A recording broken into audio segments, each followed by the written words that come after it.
सो आज प्राइस थोड़ा सा पॉजिटिव ओपन हुआ। तारीख है आज 18 जनवरी, टाइम हो रहा है 10:45।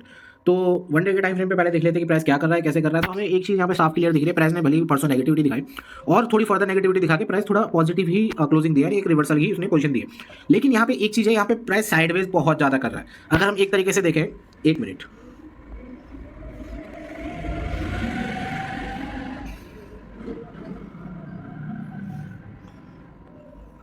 हाँ, तो हमें एक तरीके से देखिए ना, कैंडल का फॉर्मेशन भले ही तुम्हें इस तरीके का दिख रहा होगा, लेकिन इस तरीके का नहीं है, साइडवेज नहीं है, कुछ इस तरीके का दिख रहा होगा। यहाँ इस तरीके का फॉर्मेशन दिख रहा है। प्राइस ने ऊपर का ब्रेकआउट करा, फिर नीचे आ गया और उसी एक रेंज में, ठीक है। तो इसे हम क्या पैटर्न कह सकते हैं, इसे हम एक तरीके से फ्लैग पैटर्न कह सकते हैं क्या? ऑफ कोर्स कह सकते हैं। यानी अगर हम टेक्निकल करें, मैं बस देखो टेक्निकल बता रहा हूँ, टेक्निकल एक फ्लैग पैटर्न सा भी है, ठीक है। और हमें एक और चीज़ जो इस चीज़ को कंफर्म करा वो है कि प्राइस बार बार अपने जो ऑल टाइम सपोर्ट है, ऑल टाइम लेवल है, जो प्रीवियस ऑल टाइम सपोर्ट है, उसको बार बार टच कर रहा है। एक बार टच, 2 3 4 5 6 दिन लगातार एक ही समय टच कर रहा है नीचे की तरफ, ठीक है। तो बार बार इसे टच करने की जरूरत नहीं, ऊपर एक लोअर हाइज बनाते हुए एक रिटेस्ट काफी नहीं था, ऊपर से लोअर हाइज बनाया और वहीं पे सस्टेन कर रहा है। तो ज्यादातर, अगर मैं ज़्यादा फर्दर नहीं जा रहा, लेकिन ज्यादातर हम छोटे टाइम फ्रेम पे किस तरीके से पैटर्न ट्रेड करते हैं कि मोमेंटम से अगर कोई रेजिस्टेंट है, यहाँ पे मोमेंटम से अगर प्राइस जा रहा है तो हम यहाँ पे ब्रेकआउट पे ट्रेड ले लेते हैं क्या? नो। हम कैसे ट्रेड लेते हैं? साइडवेज होगा, उसके बाद ऊपर निकलने की कोशिश करेगा तो हम ट्रेड एग्जीक्यूट करेंगे। इसी तरीके का ट्रेड होता ही नहीं होता। तो यहाँ पे भी अलग चीज़ क्या हो रही है बताओ खुद। प्राइस यहाँ पे सपोर्ट पे, प्राइस नीचे आया, ऊपर गया, नीचे आया, सस्टेन कर रहा है। किस तरीके से ट्रेड करोगे अगर इंट्राडे पे ट्रेड करोगे? जाहिर सी बात है इस तरीके से ट्रेड करोगे। लेकिन इस चीज़ को भी हम दूर रखते हैं क्योंकि वन डे टाइम फ्रेम पे चीज़ें अलग तरीके से चलती है। जैसे छोटे टाइम फ्रेम पे जो हमारे टेक्निकल होते हैं इस तरीके से यहाँ पे काम नहीं होता, ठीक है। यहाँ पे बाइंग कभी भी आ सकती है, मैं नहीं कह रहा, क्योंकि एक हेल्दी कंसोलिडेशन भी हो सकता है। यहाँ पे कुछ सेलर्स को ट्रैप करके प्राइस ऊपर भी जा सकता है। वन डे टाइम फ्रेम पे जो टेक्निकल होता है वो बहुत अलग तरीके से चलता है। वन डे टाइम फ्रेम पे हम टेक्निकल देखने आते ही नहीं है, वन डे टाइम फ्रेम पे हम सेंटीमेंट्स देखने आते हैं कि मार्केट के सेंटीमेंट्स किस तरीके से, मार्केट में हो क्या रहा है, ट्रेडर्स के सेंटीमेंट्स क्या होंगे और इन्वेस्टर्स के सेंटीमेंट्स क्या होंगे। इस तरीके से हम देखने आते हैं, बस एक तरीके से मार्केट की रिदम पकड़ने आते हैं, ठीक है। टेक्निकल हम देखने नहीं आते, हम रिदम पकड़ने आते हैं कि मार्केट में हो क्या रहा है। हम एक तरीके से अपने आप को एक मार्केट के रिदम में रखते हैं, मैच करके रखते हैं, ताकि फर्दर मूवमेंट के लिए हमें सरप्राइज ना मिले, हम एक्सपेक्टेड है उस चीज़ के लिए, ठीक है। छोटे टाइम फ्रेम पे देख ले क्या हो रहा है। तो 15 मिनट में आ जाते हैं, कुछ लेवल्स ओपन कर लेते हैं। यप, तो प्राइस एक तरीके से मैं क्या बताऊं, प्राइस ने अपना पूरा एक साइडवेज का जो मैंने बताया था, ये रहा पूरा एक साइडवेज का है, उसी के अंदर अभी भी प्राइस है। एक मोमेंटम नीचे का आ चुका है, उसकी रिकवरी भी दे चुका है। अगर हम थोड़ा सा टेक्निकल की तरफ आए, एक फिब भी अगर लगा के देख लेते हैं तो फिब का एक तरीके से 0.786 तक भी आ चुका है प्राइस और 0.618 को ब्रेक करके, ब्रेकआउट करके एक वहाँ पे सस्टेन कर रहा है। तो टेक्निकल में हमें थोड़ा सा पॉजिटिव लग रहा है, ठीक है। और प्राइस ने आप थोड़ा सा पॉजिटिव, वो सॉरी, नीचे का मोमेंटम देने के बाद साइकोलॉजिकल लेवल के आसपास कहीं से अपना एक सपोर्ट लेके फिर ऊपर का मोमेंटम दे चुका है। तो यहाँ पे तो हमें चीज़ें दिख रही है भैया, थोड़ी बहुत पॉजिटिविटी है, ठीक है।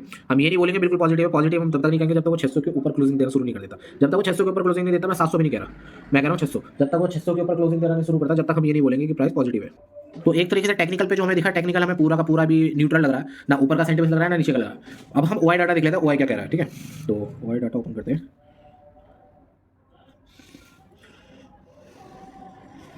सो ओआई डाटा जो हमें दिख रहा है वो ये दिख रहा है कि ओआई चेंज जो बढ़ा है वो तुम्हारा यहाँ से 42,000 से लोग भागे, जो कि ऑफकोर्स चार्ट में भी देखने को मिल रहा है। लेकिन बाइंग की साइड के आज बहुत सारा ओआई आया, अगर हम देखें यहाँ से अब तक 16 17 29 23 मतलब बड़े ही जा रहा है, ठीक है। और यहाँ पे क्या है, लोग भाग रहे हैं 1 2.5 3.4। यानी कि एक चीज़ हमें क्लियर क्या दिख रही है कि बायर्स आर हैवी, बायर से हमें यहाँ पे बहुत सारे हैवी दिख रहे हैं। लेकिन हमारा भी क्या कंडीशन रहेगी, हम किस तरीके से ट्रेड करें।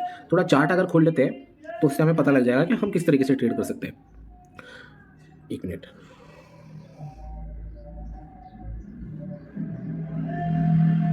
हाँ, तो प्राइस अपना पूरा का पूरा एक ऊपर का मोमेंटम दे चुका है, एक साइकोलॉजिकल लेवल के आसपास है। हम यहाँ पे बाय करें सेल करें, सीधा सीधा क्वेश्चन पूछते हैं।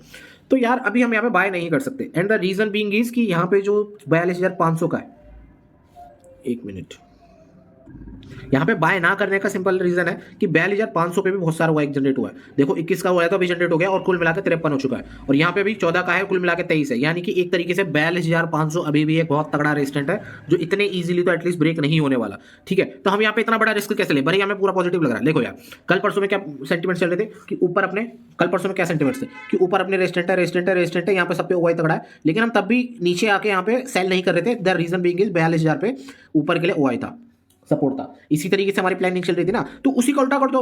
अब उसका उल्टा कर दो, प्राइस इस तरीके से चल रहा है, यहाँ सपोर्ट है बढ़िया तगड़ा, यहाँ सपोर्ट है बढ़िया तगड़ा, यहाँ सपोर्ट है बढ़िया तगड़ा, लेकिन यहाँ पे एक 42,500 का एक तगड़ा रेजिस्टेंट है। तो हम यहाँ पे हम बाय नहीं कर सकते ना। सिंपल रीजन है, यहाँ हम बाय नहीं कर सकते क्योंकि ये एक तगड़ा रेजिस्टेंट बन चुका है, हमें दिख रहा है। कि ये तगड़ा रेजिस्टेंस बन चुका है। अगर ये एक स्ट्राइक प्राइस तोड़ के यहाँ कहीं सस्टेन कर रहा होगा तो मे भी हम यहाँ पे एक बाय कर सकते हैं, ऑर्डर ले सकते हैं, वो भी इसके ऊपर टारगेट नहीं होगा। टारगेट इसके ऊपर हम तब तक नहीं रह सकते जब तक प्राइस बार बार इसे टेस्ट करके ना आए। एक तरीके से ये वाला पैटर्न फॉर्म नहीं करता। देखो यार, जिस हिसाब से यहाँ पे ओआई है ना तुम्हारा 53 का, ऊपर किसी कोई भी इसे मैच नहीं कर पा रहा। ठीक है, अगर मैं दिखा भी दूँ, एक मिनट, इसे सिर्फ एक ही बंदा मैच कर रहा है, वो है 42,000 का। तो हम 42,000 से एक तरीके से कंपैरिजन कर रहे हैं। तो यहाँ पे हमारा क्या सिनेरियो रहेगा, प्राइस भले ही ऊपर जा रहा है, पहला स्विंग बनाया नीचे, यहाँ 42,000 का रेजिस्टेंस मान लो। ठीक है, यहाँ 400 का मान लो, 300, 200। ठीक है, प्राइस अभी नीचे आया, यहाँ पे हम बाय नहीं कर सकते क्योंकि प्राइस ऑलरेडी इतने बड़े, सो हम यहाँ पे बाय नहीं कर सकते। रीजन बीइंग इज यहाँ पे ऑलरेडी 42,500 का एक तगड़ा रेजिस्टेंस है। कब यहाँ से अपना प्राइस बनने थोड़े देंगे यार, पैसे लगे पड़े इनके, जब इनके पैसे लगे पड़े अपना प्राइस बनने नहीं देंगे। ठीक है, तो हम यहाँ पे अपना बाय नहीं कर सकते। यहाँ से प्राइस ऑलरेडी नीचे जा सकता है, जैसा अभी जा भी रहा है। एज यू कैन सी है, प्राइस इसी तरीके का पैटर्न बना के नीचे की तरफ जा रही है। ये अपना प्रेशर डालेंगे यार, ये जैसे अपना प्रेशर डालेंगे 42,400 भी जो अपना बाय करके बैठे वो निकलेंगे। हमारे जैसे रिटेल ट्रेडर यहाँ पे बाय करके बैठेंगे वो फंसेंगे, ऐसे लगा होंगे इसके नीचे, प्राइस इसको भी ब्रेकआउट करेगा नीचे की तरफ। ठीक है, अब सपोज यहाँ पे 42,500 है, मैं इसे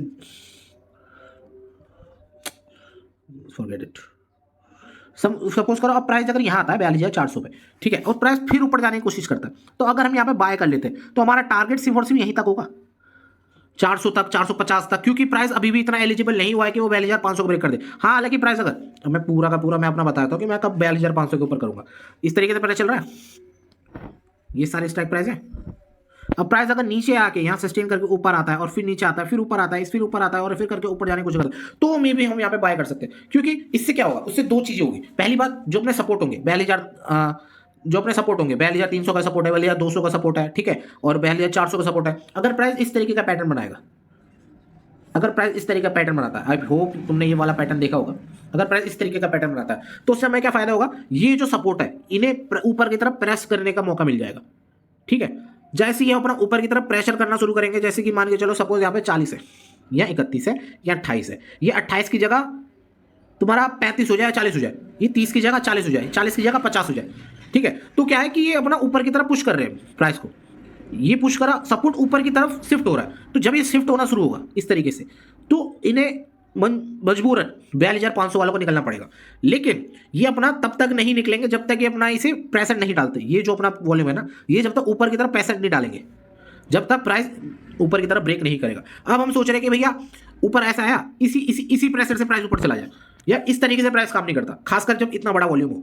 उसके नीचे भी वॉल्यूम है, ऐसा नहीं है। ठीक है, ये कब होगा, जब प्राइस बार बार ऊपर की तरफ रिटेस्ट करेगा। देखो, मैं नहीं कह रहा कि इसी तरीके का पैटर्न बने, मैं नहीं कह रहा इसी तरीके का पैटर्न बने, किसी भी तरीके का बने, कुछ इस तरीके का बन जाए। ठीक है, ये वाला पैटर्न भी होता है, मतलब एक पैटर्न ऐसा बनना चाहिए जिसमें प्राइस नीचे आए और बार बार ऊपर को फोर्स करे, अपना जो सपोर्ट है उसे ऊपर की तरफ शिफ्ट करे। जब वो सपोर्ट को ऊपर की तरफ शिफ्ट करेंगे तो ऊपर जो है उन्हें भी अपना माल बेचने का मौका मिल जाएगा, प्रॉफिट बुकिंग का मौका मिल जाएगा, जिससे हमें फायदा क्या होगा कि प्राइस ऊपर की तरफ इजीली ब्रेकआउट करेगा, 42,500 वाले भाग जाएंगे, 42,600 वाले भाग जाएंगे। लेकिन जब तक ये चीज नहीं होती, हम इसे साइडवेज मार्केट की तरह कंसीडर करेंगे, क्योंकि हम ऊपर का इसलिए ले सकते हैं क्योंकि प्राइस रेजिस्टेंस के पास है, प्राइस ओवरऑल रेजिस्टेंस के पास है, इसलिए हम यहाँ पे इसे बाइंग कंसीडर नहीं कर सकते, सेलिंग कंसीडर नहीं कर सकते। सेलिंग इसलिए नहीं कंसीडर कर सकते क्योंकि आज का जो ओवरऑल ओआई है वो तुम्हारा बाइंग की तरफ है।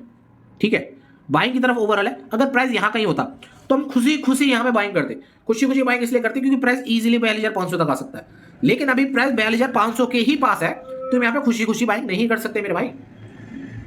ठीक है, यहां पे हमें इंतजार करना पड़ेगा कि प्राइस कब नीचे लेवल्स पे आए, एक पैटर्न बनाए, उसके बाद ऊपर जाने की कोशिश करें, वो भी छोटे छोटे टारगेट्स के लिए। बड़ा टारगेट हम तब लेंगे जब वो भागने शुरू करेंगे लोग, जब तक हम बड़ा टारगेट एक्सपेक्ट नहीं कर सकते। बाइंग में अभी नहीं करने वाला, सेलिंग में मैं तब तक नहीं करूंगा, सेलिंग भी मेरे ख्याल से मैं नहीं करने वाला। सेलिंग तब करना शुरू करेंगे जब, हाँ, सेलिंग की भी मैं कंडीशन बता रहा हूँ, सेलिंग हम तब करना शुरू करेंगे जब ये बढ़ने लगेंगे, जब अपने रेजिस्टेंस नीचे की तरफ पुश होने लग जाएंगे ना, यहाँ पे यहाँ पे यहाँ पे, और अपने बायर्स भागने लग जाएंगे। ये ओआई है, मान के चलो ये 23 है, ये 4 है, सपोज ये 14 हो जाए, ये 14 हो जाए, तो मैं वहाँ पे सेलिंग कंसीडर करूंगा कि भैया ये 4 से 14 आ गया, 23 से 14 आ गया, यानी कि ये हैवी है, यहाँ पे न्यू पोजीशंस बन रही है। यहाँ पे जो सेलर्स है 42,500 तो छोड़ो, 42,300 के नीचे क्लोजिंग जा रहे हैं, तब मैं वहाँ पे अपना सेलिंग करने कंसीडर करूंगा। उससे पहले मैं सेलिंग कंसीडर नहीं करूंगा। I hope you understand what I am trying to say. मैंने क्या क्या आज बताया वो समझ में आया होगा। बाकी देखते क्या होता है। साइडवेज मार्केट ऐसे ही हम आइडेंटिफाई करते हैं, बाकी देखते हैं किस तरीके से ट्रेड लेते हैं। अभी के लिए दैट्स ऑल।